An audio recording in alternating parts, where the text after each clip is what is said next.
Are you Paul? Parents. I have and Priscilla. Yes. And I didn't know whether to say her older sister Shannon. Yes, but hi, I'll say, nice you to can meet say it. you. You can say it. Yeah. Nice to meet you guys. So, I think we're ready. okay. All right. Well, let me start off by saying good afternoon to you guys, and we want to thank you guys so much for joining us for the promotion of Tara and for Francesca. Do they call you Frankie at all, or? Chess. Chess. Okay. The reason is I had a pet yeah, it was something else. This for me is a bittersweet occasion for a couple of reasons. And those of you in the military here know that I'm retiring. So I'm on transition leave. It's bittersweet in that these two command officers are also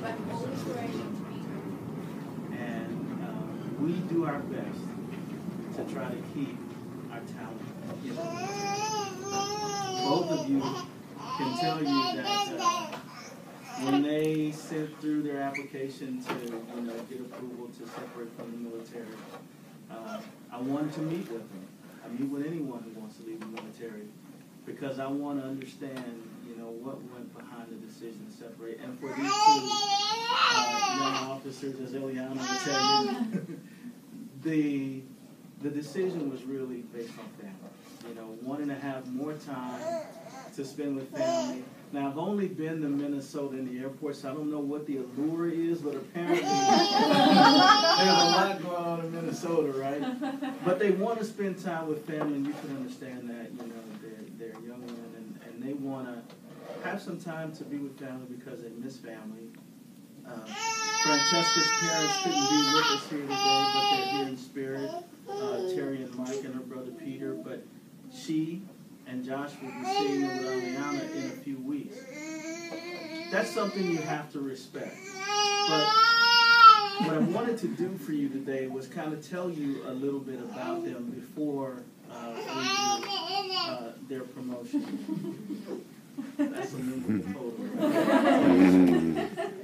So I met these two young ladies actually back in 2013 when they had just come to Walter Reed. And they had just finished the Basic Officer Leader course. They were working for Jeff Hillis back there in the back, and a lot of their peers here. And I have to tell you, if for the parents and for the spouses, the folks on the third row can tell you, this is not an easy place to work, And for someone coming right out of school, you are literally drinking from a fire hose, and we mean that. Especially the ward that they were working on. It's one of our wounded warrior units, so it's where we get our traumatically injured warriors from Afghanistan and Iraq. And these are young men and young women with devastating injuries who are their ages. And now you're expected to be their healer. You're expected to be that individual that's going to help guide them and their family through what's going to be their new normal. Now, can you imagine taking that home with you as a young person every day?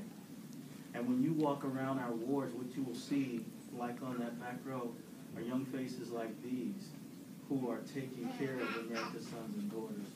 They are the ambassadors for our organization. They're the ambassadors for what it means to be a military nurse. And it wears on you every day, each and every day. So I was ever so proud to have worked with them, first of all, as their supervisor for the 4th floor, but then when I had the honor of becoming the director for Walter Reed, I was even more proud of all of the talent that we have around you. But as parents, as a sibling, as a spouse, you should be tremendously proud of what they've done. And if this doesn't make you proud enough, let me just tell you how difficult it is for them to have been selected for captain. You know that the military is right-sizing. We don't say downsizing, we say right-sizing, right? Because we ramped up when we had the 2 theaters of war go out. Now it's time for us to actually shape the force so that it more appropriately represents the needs that we have right now. In that right-sizing, the promotion selection rates have decreased tremendously. And particularly at this juncture where these guys are, and that's getting promoted from first lieutenant to captain. When I went up for captain, it was a 95% selection rate. You really had to be a screw up to not get selected for captain. For these guys, it is truly the best of the best. We have outstanding officers who are not being selected for captain. These young ladies were selected when the selection rates were 60%. 60%. So we have some phenomenal talent who did not make it, and that lets you know again the caliber of officers that you see standing before you. They spent 2 years together on Force Center, and then they moved together to the PACU, and they spent the last 18 months in the PACU where they continue to do a phenomenal job. And they continue to teach, coach, and mentor our new nurses and our young medics and corpsmen who are coming up and who we've entrusted with that awesome responsibility of taking care of our patients and our beneficiaries. So it is an honor for me to be invited by them